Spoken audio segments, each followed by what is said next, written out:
Graças a Deus, quero meditar aqui juntamente com os irmãos, Gênesis capítulo 6, versículo 4, que diz assim: havia gigantes na terra naqueles dias, e também depois, quando os filhos de Deus entraram às filhas dos homens, e elas lhes geraram filhos. Estes se tornaram homens poderosos que eram na antiguidade homens de renome. Então aqui a palavra do Senhor nos mostra que os filhos de Deus são anjos, né? Anjos caídos, e quando a Bíblia diz entraram as filhas dos homens, é conotação sexual, né? E geraram filhos, ou seja, para gerar filhos tem que haver o ato sexual. E essa mistura genética entre anjos caídos e ser humano, filhos dos homens, produziu os Néfilins, os caídos, ou homens de grande força, os homens de renome da mitologia grega, entre outras culturas que reconhecem homens afamados, homens fortes, né, valentes da antiguidade. Isso foi a causa do dilúvio.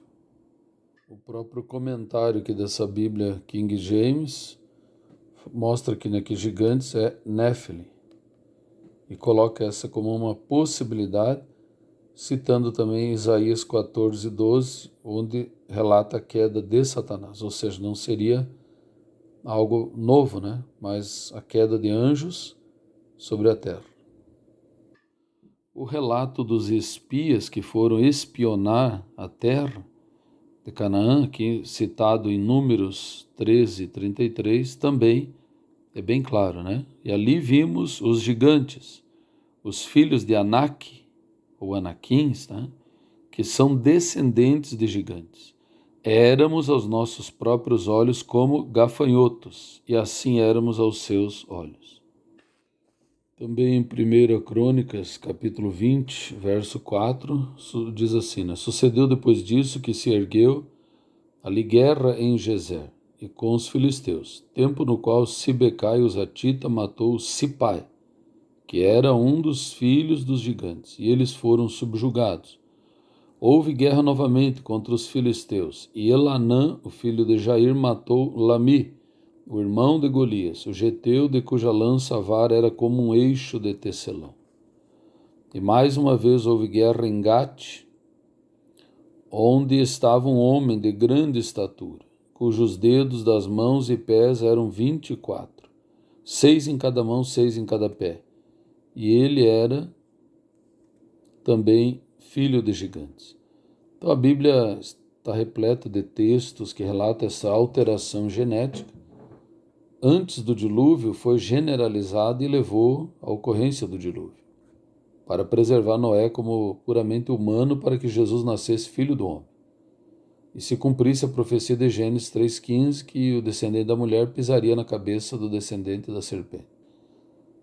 Então Satanás, sabendo que nasceria um para lhe pisar na cabeça, procurou alterar geneticamente, incitando anjos caídos a se misturar com mulheres, alterando a genética, não sendo mais humano, mas uma mistura híbrida entre humano e demônios. Mas Deus preservou, através de Noé, a raça humana, e enviou o dilúvio e petrificou os corpos. E hoje temos vários corpos gigantescos petrificados, né, como até a própria Pedra da Gávea, no Rio de Janeiro, entre outros, né, animais, corpos humanos, mas de estatura gigantesca. Então a Bíblia é bem clara, que diz, né, os gigantes, e eles tinham anomalias, 6 dedos em cada mão, em cada pé, totalizando 24, que o normal é 20, né, do ser humano normal. Então são evidências que a Bíblia traz de que houve essa alteração genética, né? E isso justificou o dilúvio da parte do Senhor. Deus é justo, né, e na sua justiça não mandaria o dilúvio se não fosse algo muito grave. Então fica essa meditação, né, de que os gigantes existiram, mas Deus agiu para que fosse, né, puramente preservado puramente a raça humana, né? Vamos orar a Deus. Senhor, nosso Deus e Pai, nós oramos pedindo graças, Senhor, entendimento da sua palavra, a quem ouvir esse estudo, que venha despertar, Senhor, o desejo de estudar a Tua palavra, de buscar a sabedoria da parte do Senhor. Abençoa poderosamente, ó Deus, em nome do Senhor Jesus. Amém.